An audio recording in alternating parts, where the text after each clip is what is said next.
하나님이 하십니다. 우리 옆분과 인사합니다. 참 잘 나왔습니다. 큰 은혜 받으시길 바랍니다.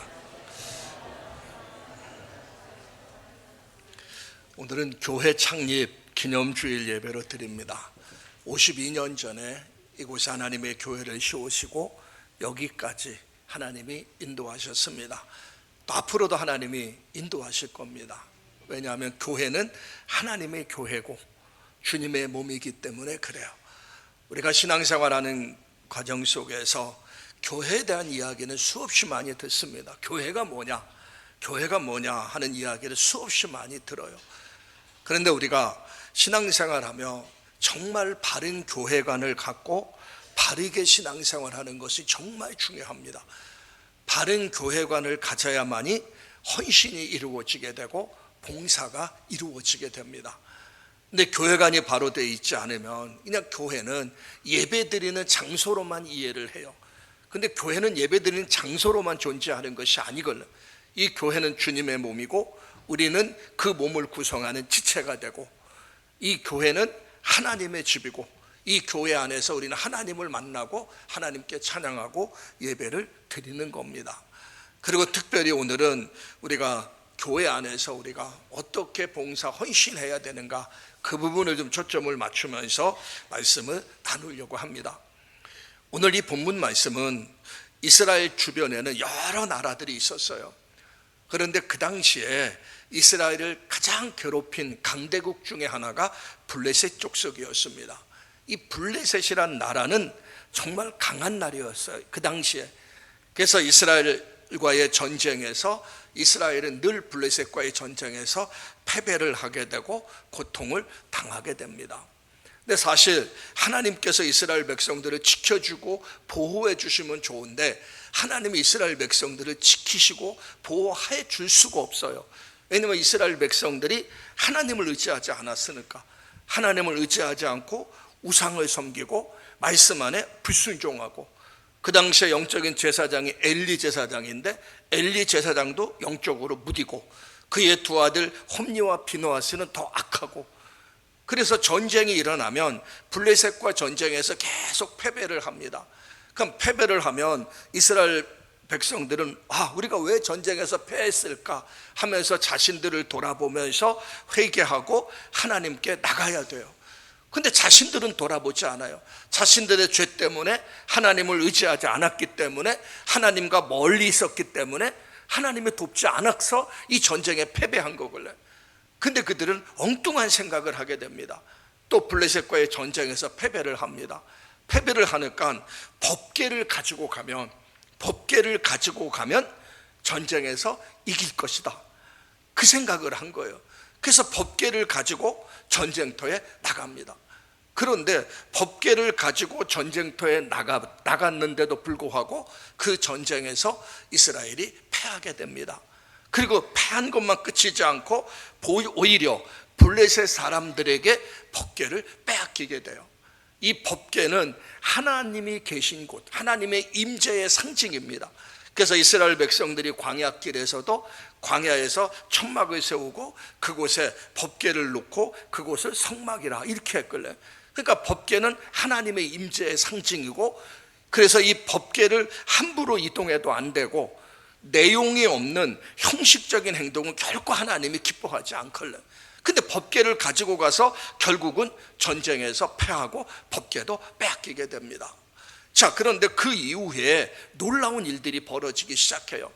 블레셋 사람들이 법궤를 빼앗아 가서 자기들이 섬기는 다곤 신전 안에, 다곤 신당 안에 법궤를 갖다 놓게 됩니다. 근데 그 다음날 아침에 가보니까 다곤 신상이 엎어져 있고 목뼈가 부러지고 허리가 잘라지고 팔다리가 다 부러져 있어요. 자기들이 섬기던 다곤 신상이 박살나버린 겁니다. 그들은 깜짝 놀란 것이죠. 그래서 법궤를 다곤 신당에서 아스돗이라 하는 이 지역으로 법궤를 옮겨놓기 시작합니다. 그 아스돗이란 지역으로 법궤가 옮겨지니까 그 아스돗이란 지역에 전염병이 돌기 시작하면서 많은 사람들이 죽어가기 시작합니다. 또 깜짝 놀라서 아스돗에서 가드란 마을로 급히 법궤를 옮겨놓기 시작해요. 그 가드란 마을도 똑같이 전염병과 독종이 생기면서 많은 사람들이 질병 가운데 죽어가게 됩니다. 그래서 또 거기서 또 놀래서 다른 마을, 에그론이라는 마을로 법궤를 다시금 옮겨 놓기 시작해요. 근데 에그론이란 마을로 법궤를 옮겨 놓아도 똑같이 무서운 재앙이 임하면서 전염병이 돌고 독종이 생기면서 사람들이 죽어가기 시작합니다. 잔뜩 겁을 먹은 블레셋 방백들이 모여서 의논합니다. 이 심상치 않는 일, 다곤 신당의 그 신상이 무너지고 법궤가 가는 곳곳마다 전염병과 독종이 생겨서 사람들이 죽어가는데, 이 심상치 않은 일이 생기는 이유가 정말 이스라엘 백성들이 섬기는 하나님이 우리에게 내리신 재앙인가, 아니면은 우연하게 이런 일이 생긴 것인가, 그것을 알아보기 위해서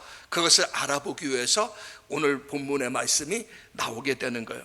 그래서 새끼를 낳은 2마리 암소를 구해갖고 새 수레를 메워서 그 위에 법궤를 싣고 이스라엘의 벳세메스라는 곳으로 가게 하면, 곧장 가면 이스라엘 하나님이 내린 재앙이고, 만약에 곧장 가지 않고 소가 좌우로 치우치거나 벳세메스로 가지 않고 그냥 다시 자기 있는 곳으로 오게 되면 우연히 일어난 것이다, 이러면서 그 새 수레에 따 암소 2마리가 법궤를 끌고 벳세메스로 가게 하는 겁니다.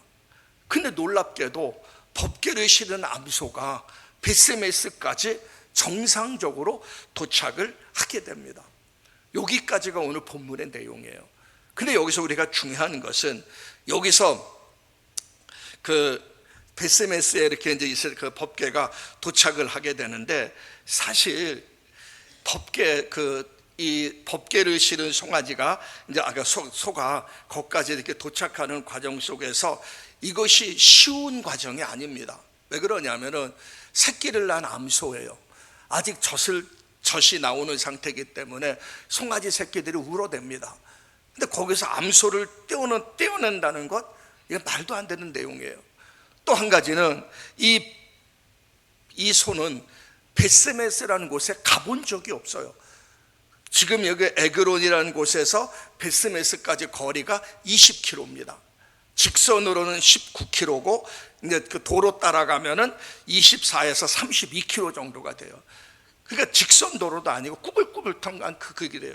그 20km 이상이 되는 길을 한 번도 가보지 않은 암소가 거기까지 간다는 것, 이것도 사실 불가능해요. 그런데 오늘 본문에서 보면 이 법궤를 실은 암소가 바로 에그론에서 벳세메스까지 똑바로 그곳을 갔다는 거예요. 그럼 하나님의 뜻과 섭리가 그 속에 있다는 것을 우리가 알 수가 있는 겁니다. 자, 다 여기까지가 오늘 본문의 말씀이라고 이야기했습니다. 자, 우리가 오늘 본문에서 꼭 생각해 볼 것이 있어요. 이 법궤는 뭐냐, 이것이죠. 법궤라는 것은 하나님을 상징하고, 오늘날로 의미하면 교회를 상징하고 있는 것이 법궤입니다. 그래서 교회라는 것은 하나님이 임재하는 장소고, 하나님의 교회가 바로 하나님이 계신 곳이 바로 교회입니다. 앞에서도 언급했지만 구약시대에 성막을 짓고 그 성막 안에, 지성소 안에 법궤를 두고 그곳을 바로 하나님의 집, 성막, 성소라고 합니다. 그래서 이스라엘 백성들이 광야에서 걸어갈 때마다 항상 법궤를 모시고 갔어요. 그러니까 법궤를 모시고 간다는 것은 하나님을 모시고 간다는 것이고, 하나님이 그 삶의 중심이라는 것을 의미하게 됩니다. 그래서 오늘 여기 본문에 나타난 법궤는 바로 하나님의 교회를 상징하고 있는 거예요. 우리가 성경에 보면 이 하나의 역사적인 사건이지만 그 사건 속에서 하나님께서 말씀하시는 의도들이 많이 있어요. 우리가 지난주 금요일날 그 아말렉 족속과 이스라엘 백성들의 싸움에 대해서 말씀을 나눴습니다. 이스라엘 백성들 광야길에 아말렉 족속에 쳐들어왔어요. 여호수아가 군대를 이끌고 아말렉 족속과 싸웁니다. 근데 참 희한한 것은 군대를 이끌고 싸움하지만 모세가 산에서 손을 들면 이스라엘 백성이 이기고, 모세가 손을 내리면 이스라엘 백성들이 져요. 그러니까 모세가 계속 손을 들고 기도할 때 이 전쟁에서 이기게 됩니다. 전쟁은 땅에서 이루어졌지만 실제 전쟁의 성공과 실패는 기도를 통해서 이루어진다는 걸 우리가 알 수 있지 않습니까? 그러면서 하나님이 무슨 말씀을 하냐면 아멜렉 족속과 대대로 싸우리라, 그 말씀을 합니다. 그럼 우리가 예수 믿고 구원받고 하나님의 자녀가 된 그 순간부터 천국 가는 그 순간까지 우리의 신앙을 방해하는 영적인 아말렉 세력이 존재한다는 것을 가르쳐주고 있는 것이고, 그 영적인 아말렉 세력과 싸워 이기는 비결이 기도라는 것을 우리에게 가르쳐주는 메시지입니다. 하나의 광야길에 있는 실제적인 사건이지만 그 사건 배후에는 영적인 중요한 의미가 있고 하나님이 말씀하시는 아주 중요한 메시지가 그 속에 담겨 있는 거예요. 또 이스라엘 백성들이 광야길에서 그 홍해바다를 걷는 뒤에 3일길을 걸었는데 물이 없어서 목마름 가운데 고통 가운데 있을 때 마라의 쓴물을 발견하게 됩니다. 물을 발견했는데 그 물이 써서 먹을 수가 없어요. 그러니까 백성들이 그곳에서 불평하고 원망할 때 모세가 하나님께 기도하니까 나무를 하나 지시합니다. 그래서 모세가 지시한 하나님이 말씀하신 그 나무를 그 마라의 쓴물에 던지니까 그 쓴물이 단물로 바뀌어지게 돼요. 이것도 역사 속에서 일어난 역사적인 사건입니다. 그러면 아무 나무나 집어넣는다고 해서 쓴물이 단물로 바뀌어지는 것이 아니에요. 하나님이 지시한 그 나무, 그 나무가 뭐냐? 바로 십자가를 의미하는 거예요. 예수 그리스도의 십자가 안에서 죽은 자가 살아나고 쓴 자가 새로워지는 역사들이 일어난다는 것을 예표해 주는 말씀입니다. 그러니까 성경 곳곳에 사건들이 있지만 그건 사건으로 끝나지 않고 그 사건을 통해서 하나님께서 말씀하시는 의도가 있다는 거예요. 그래서 오늘 본문도 바로 그런 측면에서 살펴보자는 겁니다. 자, 법궤는 하나님의 교회를 상징하는데, 자, 이스라엘 백성들이 법궤를 잃어버렸어요. 법궤를 블레셋 사람들에게 뺏겼습니다. 얼마나 불행한 일이고 얼마나 슬픈 일이고 말도 안 되는 상황입니다. 그런데 오늘날 우리가 신앙생활하면서 교회를 잃어버린 성도들이 많다는 얘기입니다. 단지 교회에서 예배를 드리지만 정말 진짜 교회가 무엇이고 진짜 교회가 무엇인가를 잃어버렸어요. 그러니까 기쁨으로 봉사할 수 있는 교회를 찾지를 못하고 만나지 못하는 겁니다. 한번 예배 드리는 것만 만족하죠. 봉사와 헌신은 할 수가 없는 거예요. 우리는 교회의 의미를 바로 알아야 됩니다. 그래서 그 의미를 알고 정말 오늘 교회 안에서 우리가 어떻게 신앙생활하고 봉사하고 헌신해야 될 것인가를 오늘 여기 한바리 소액에서 같이 찾으면서 은혜를 나누려고 합니다. 왜 그러냐면 교회가 여기까지 오는 과정 속에서 묵묵히 소처럼 헌신하고 봉사한 사람들의 희생과 수고가 있기 때문에 여기까지 교회가 왔고, 또 앞으로 교회가 세워지는 과정 속에 나아가는 과정 속에서도 오늘 법궤를 짊어지고 가는 이 소처럼 묵묵히 그 길을 감당하는 사람들을 통해서 하나님의 교회가 세워지고 나가게 되는 겁니다. 그래서 오늘 본문을 통해서 몇 가지 중요한 의미를 좀 같이 생각하면서 은혜를 나누려고 합니다. 먼저 첫 번째는 오늘 본문에서 법궤를 맨 암소 2마리, 그들은 고난의 소가 아닙니다. 영광스러운 것이에요. 왜 그러냐면 법궤를 맨 소는 사실 자녀, 송아지를 떼어놓고 법궤를 맵니다. 그럼 그 속에는 얼마나 고통이 있고 괴로움이 있겠어요. 그렇지만 영적인 힘으로 딱 들어가 보면 법궤를 맨 소는 고난이 아니고 고통이 아니고 영광이라는 것을 우리가 알 수가 있습니다. 이 땅에서 우리가 신앙생활하는 가운데 참으로 영광스러운 두 가지 의미의 이름이 있어요. 그 하나는 뭐냐면 성도입니다. 성도, 거룩할 성자 무리도. 우리 예수 믿고 구원받은 하나님의 자녀들을 향해서 성도라 이렇게 이야기합니다.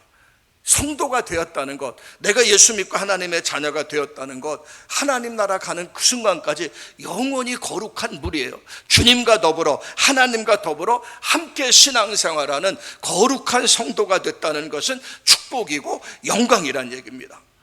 첫째, 성도란 이름이에요. 그리고 두 번째는 교회를 섬기는 사람들을 향해서 교회에서는 집사라, 권사라, 안수집사라, 장로라 하는 이런 같은 이름이 불려집니다. 근데 사실 이 칭호는 아무에게나 붙여지는 하나의 형식적인 이름이 아닙니다. 교회 계급을 의미하는 것이 아니에요.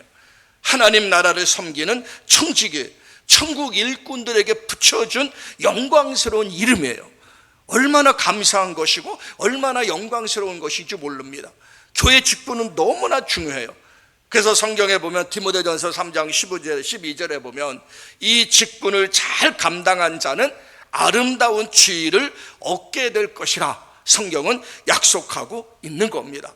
하나님께서 나에게 맡겨준 귀한 직분을 잘 감당하면 존경받고 아름다운 이름을 얻게 되는 거예요. 저희 아버님이 이제 저쪽에 그 용인의 그 로덴파크의 수목장에 이제 아버님 거길 모셨습니다. 그 아버지 어머니 거기 모셨는데 가서 이제 그 보아요. 그래 이제 묘비들이 다 있지 않습니까? 그 아버님 어머님 묘비를 딱 보고 옆에를 쭉 봅니다. 옆에를 보면 뭐라 그러냐? 아무아무개 성도, 아무아무개 집사, 아무아무개 장로. 우리는 육신이 죽어서 흙으로 돌아가지만 명패의 이름이 새겨져요. 그걸 보면서 야, 정말 소중하구나.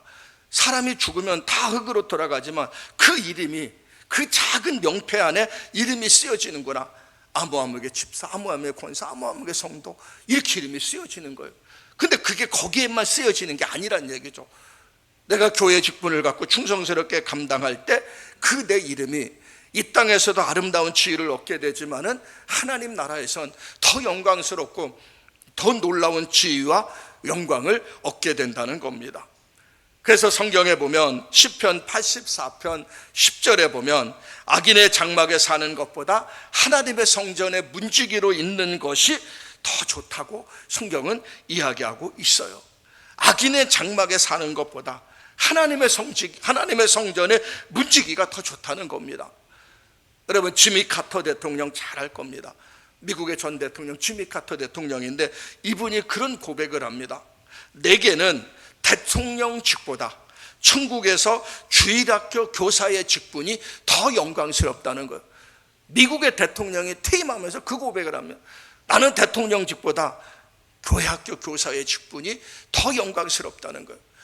우리 잘 아는 미국의 존 와나메이커, 그 백화점 왕이 있습니다.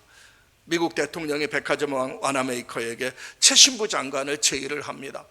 최신부 장관, 미국의 장관이 된다는 걸 얼마나 영광스러운 것이에요. 근데 이분이 바로 수락을 하지 않아요. 수락을 하지 않으니까 대통령이 아니 왜 수락을 하지 않냐고, 사람들은 다 좋아하는데. 그랬더니 저는 주일학교 교사입니다. 저는 평생 교회에서 봉사해야 됩니다. 제가 장관을 하다 보면 그 사역을 계속할 수 없을 것 같아서 저는 사양하겠습니다. 그랬더니 대통령이 그렇다면 주일날은 당신이 교사와 교회 봉사하는 것을 허락한다. 그 전제하에서 이분이 최신부 장관이 맡게 됐어요. 근데 그 얘기가 이제 주변에 퍼지기 시작합니다. 퍼지기 시작하니까는 어느 기자가 존 와나메이커에게 그렇게 이야기했습니다. 아니 미국의 장관이 주일학교 교사만 못합니까? 미국의 장관이 주일학교 교사만 못합니까? 그럴 때 와나메이커는 이렇게 답변합니다. 장관은 이 땅의 것이고 일시적인 것이지만은 주일학교 교사와 교회 봉사는 영원한 것이고 하늘의 상급이 있는 것입니다. 내가 일시적인 것, 이 땅의 것을 갖기 위해서 그 영원한 것, 그 하늘의 상급을 내가 포기하겠습니까? 이게 존 와나메이커의 답변이었습니다. 법궤를 맨 소가는 고난의 손이하고 영광스러운 것인 것처럼 우리가 하나님의 교회를 짊어지고 하나님의 교회를 짊어지고 가는 교회의 모든 성도란 직분, 또 교회 집사나 안수집사, 권사, 장로의 직분, 셀리더의 직분, 모든 직분은 영광스럽다는 걸 우리가 알아야 돼요. 그 가치를 알 때 제대로 봉사하고 제대로 헌신할 수가 있는 겁니다. 또 그렇게 가치를 알고 봉사하고 헌신한 사람들을 통해서 오늘날 교회는 세워지고 여기까지 오게 된 거예요. 모든 사람들이 다 봉사하고 헌신하는 것은 아닙니다. 가치를 아는 사람만이 봉사하고 헌신할 수가 있는 거예요. 자, 두 번째입니다. 오늘 본문 12절 말씀에 보면 저 말씀입니다. 같이 한번 읽습니다. 시작.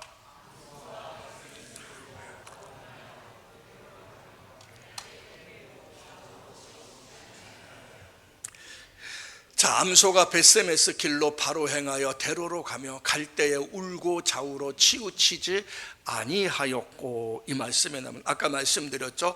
지금 에그론에서 벳세메스까지는 20km가 넘어요.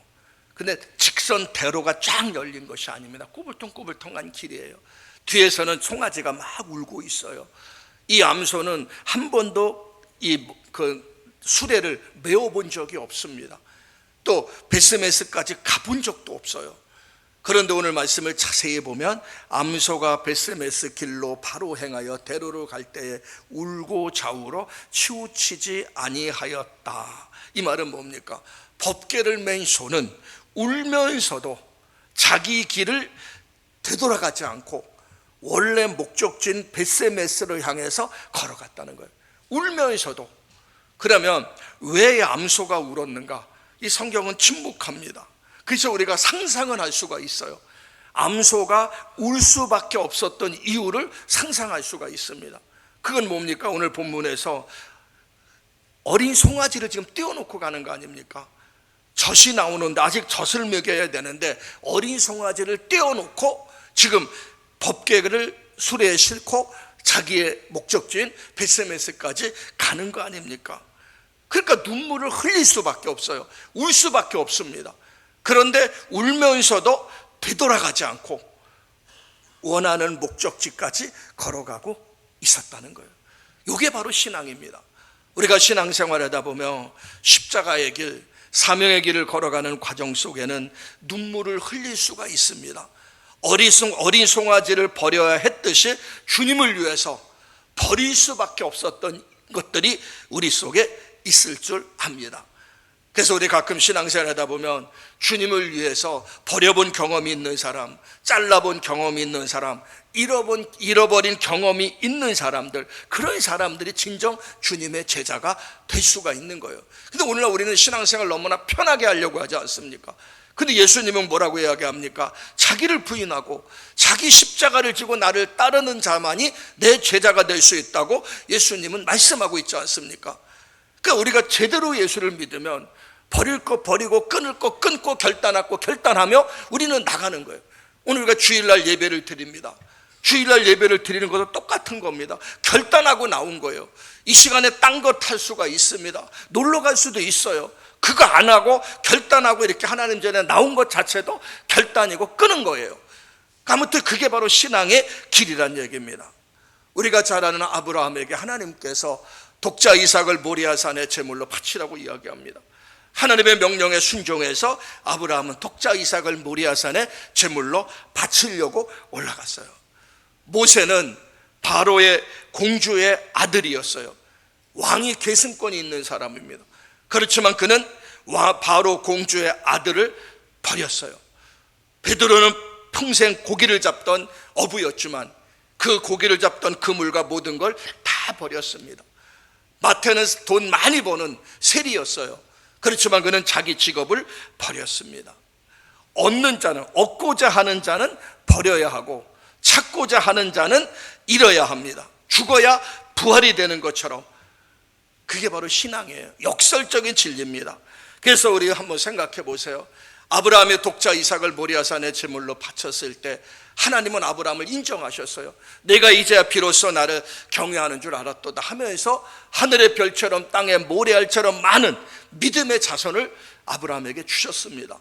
모세가 바로의 아들 왕자의 자리를 버렸을 때 하나님은 모세를 이스라엘 민족의 위대한 지도자로 삼으셔서 출애굽시켰고 하늘 보좌를 모세에게 허락하셨어요.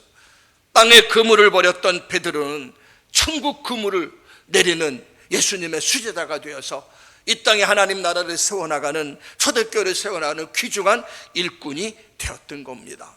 이와 같이 정말 버릴 때 얻는 것이 바로 기독교 신앙이라는 얘기예요. 오늘 본문에서 이 어미는 정말 송아지들이 울지만은 눈물로 버릴 때 그는 영광스러운 놀라운 축복을 받게 된 겁니다. 이게 바로 첫 번째 의미고요. 두 번째 암소의 울음 속에는 감격의 울음이라는 것을 우리가 아셔야 됩니다. 이 법궤를 맨 자는 감격으로 메어야 됩니다. 감격할 줄 아는 자만이 기쁨이 있고 새 힘이 용솟음 치게 됩니다. 봉사하지 않고는 견딜 수 없는 그런 마음이 우리들 속에 있어야 됩니다. 가끔 신앙생활하다가 여러분들에게 맡겨진 직분 무겁다고 생각하시는 분들이 있을 줄 압니다. 장로의 직분이 무겁고, 안수집사 권사의 직분이 부담스럽고, 셀리더의 직분이 힘들고, 교사의 직분이 정말 너무나 힘들다, 이렇게 생각하는 분들이 있을 겁니다. 하나님께서 이 땅에 많은 동물들을 창조했어요. 그 동물들을 많이 창조했는데 하루는 새들이 모두 하나님께 와서 하나님 앞에 불평을 쏟아놓기 시작합니다. 다른 동물들은 다리도 길고 등에 아무것도 없어서 곧장 잘 달려가는데, 자기들은 다리도 짧고 등에 무거운 건 날개라는 것을 매달아 나갔고, 자기들은 다른 동물들처럼 무거워서 걸어갈 수가 없다는 거예요. 그래서 하나님 앞에 항변을 합니다. 그때 하나님이 빙그레 웃으시면서 새들에게 그렇게 말씀하셨다고 합니다. 날개를 펴라. 날개를 펴라. 그리고 허이 한번 저어봐라. 그러면 그 말을 새들에게 한 거예요. 새들은 하나님의 말을 듣고 날개를 펴고 허이 저어봤어요. 그랬더니 놀랍게도 자기들의 몸이 창공을 향해 솟구쳐 날아오르는 겁니다. 뛰는 어떤 짐승보다 더 빠르게 날 수 있고 더 빠르게 목적지까지 갈 수가 있었던 거예요. 하나님의 우리에게 주신 직분, 사명, 소명은 바로 날개와 같습니다. 그건 날개와 같아서 접어둔 채 짊어지고만 있으면 그것은 무거운 짐이 됩니다. 짊어지고만 있으면. 그러나 이 직분의 사명을 펼쳐서 헐 저어보면은 나도 모르는 사이에 우리의 믿음이 성숙하게 되고 풍성한 은혜도 경험하게 되고 신앙생활의 즐거움과 기쁨도 충만하게 되고, 한 단계 더 나가서 하늘의 놀라운 상급을 우리는 소유하게 되는 거예요. 근데 직분을 피지 않고 그냥 갖고만 있고 짊어지니까 직분이 버겁고 무거운 겁니다. 그런데 내가 아무것도 하지 않고 갖고만 있으면 마귀가 장난질을 해요. 마귀가 장난질을 해갖고 더 부담스럽고, 그러니까 신앙의 기쁨 자체를 잃어버리게 된다는 겁니다. 내가 받은 직분, 사명이 언제 무거워진다고 느껴지는지 아십니까? 바로 내 속에 주님을 향한 사랑하는 마음이 식어질 때 그렇습니다. 예수가 보이지 않아요. 십자가가 보이지 않습니다. 날 위해 십자가의 대속제물로 죽으신 그 주님의 은혜가 보여지면, 깨달아지면 울며 감격하며 기쁨으로 직분을 감당할 수 있는데, 어느 순간에 내 속에 십자가에 대한 감사와 감격이 다 빠져버렸어요. 예수님이 보이지 않습니다. 주님을 사랑하는 마음이 식어져 버렸어요. 그러다 보니까는 모든 직분이 다 무거운 겁니다. 나에게 주어진 직분이 영광스러운 것인데 그게 무겁고 부담스러운 거예요. 그러면 직분을 내려놓으면 다 해결되느냐? 아니에요. 직분을 내려놓으면 잃어버리는 것이 너무나 많아요. 그때는 내려놓기보다는 하나님과 관계를 점검해야 됩니다. 하나님과 나와의 관계, 이 관계가 바로 되면 십자가의 감격으로 하나님께서 맡겨진 직분, 사명, 기쁨으로 감당할 수가 있는 거예요. 관계가 문제지 직분이 문제가 아니란 얘기예요. 그러므로 하나님과 바른 관계를 점검하면서 맡겨진 직분, 사명 영광스럽게 잘 감당하시기를 주의 이름으로 축원합니다. 이 교회는 하나님의 교회고 주님의 교회입니다. 주님이 핏값으로 사셨어요. 그래서 교회를 사랑한다는 것은 하나님을 사랑하는 것이고, 교회를 위해 기도하는 사람이 하나님의 은혜 안에 거하게 된 겁니다. 교회를 위해서 울어본 사람, 교회를 위해서 땀방울을 흘린 사람, 교회를 위해 희생해 본 사람이 교회의 애정과 애착을 갖게 됩니다. 그래서 풍산교회 이름만 들어도 가슴이 설레야 돼요. 내 교회, 내 집, 내가 세워나가고 내가 일으켜 나가는 교회, 이게 와야 진짜 신앙생활을 할 수가 있는 겁니다. 오늘 본문의 암소를 보세요. 울면서도 자기 길을 갔어요. 뒤돌아서지 않았습니다. 울면서도 자기에게 맡겨진 법궤를 짊어지고 갔어요. 그래서 가서 종착역 벳세메스에 가서 어떤 일이 일어났습니까? 벳세메스 사람들이 암소를 잡았어요. 그래서 번제물로 하나님 앞에 드렸습니다. 끝까지 말없이 충성하고 결과는 자신의 몸을 불살라서 하나님 앞에 드렸어요. 이게 바로 신앙인의 길입니다. 이 땅의 삶으로 모든 것이 끝나면 참 불행한 삶이지만 이 땅의 삶은 나그네의 삶이고 진짜 삶은 하나님 나라에서 주어진다는 걸 안다면 정말 이 암소처럼 묵묵히 끝까지 충성하며 내 몸을 불살라 버려도 그런 사람들에게 하늘의 영광과 하늘의 축복이 주어지는 겁니다. 우리가 신앙생활하면서 왜 불평과 원망하는 줄 아십니까? 교회 봉사하면서 왜 불평이 생기는 줄 아십니까? 내일이 아닐 때 그래요. 내일이면 내일은 대가를 바라지 않아요. 내일은 칭찬을 기대하지 않습니다. 내일을 하는 사람 불평 원망 안 합니다. 어느 사람이 자기 집을 샀어요. 자기 집을 사놓고 이제 집을 멋있게 꾸미기 위해서 도배도 하고 장판도 갈고 막 그럽니다. 그러면 그 자기 집을 산 사람이 도배하고 장판하면서 불평하세요? 이 도배 힘들게 하냐고 장판 힘들게 하냐고 불평 원망하지 않아요. 기쁘게 합니다. 즐겁게. 왜? 내 집이니까. 내가 아름답게 꾸며나가려고 기쁘게 해요. 교회도 마찬가지입니다.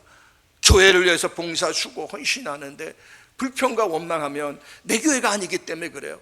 내 교회인 사람은 불평과 원망보다는 감사해요. 내 작은 몸짓으로 내 작은 섬김과 희생으로 교회가 세워지는구나.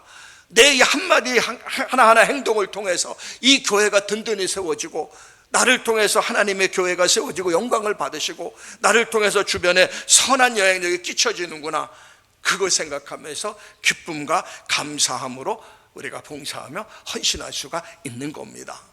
오늘 말씀의 의미를 꼭 깨닫고 영광스럽게 법궤를 짊어지고 법궤를 끌고 갔던 이 암소의 그 모습을 보면서 우리의 신앙을 점검해 가시기를 주의 이름으로 축원합니다. 이제 세 번째입니다. 오늘 본문에서 보면 법궤를 메고 가는 길은 두 마리 암소가 함께 수레를 끌고 가고 있어요. 근데 여기서 우리가 놓치지 말아야 될 게 그 법궤 작은 것을 두 마리 암소가 끌 필요가 없어요. 한 마리 암소면 됩니다. 한 마리 암소가 끌어가도 충분히 끌고 갈 수 있는 거예요. 근데 굳이 두 마리 암소가 끌고 갔다고 이야기해요. 그럼 두 마리 암소가 끌어갔다는 걸 한번 상상해 보세요. 두 마리 암소가 앞에 한 마리 뒤에 한 마리 있고 발이 8개입니다. 그러면 뒤에 가는 소가 앞에 가는 소에게 야 너 이렇게 걸음이 늦냐고 뒤에서 책망할 필요 없어요.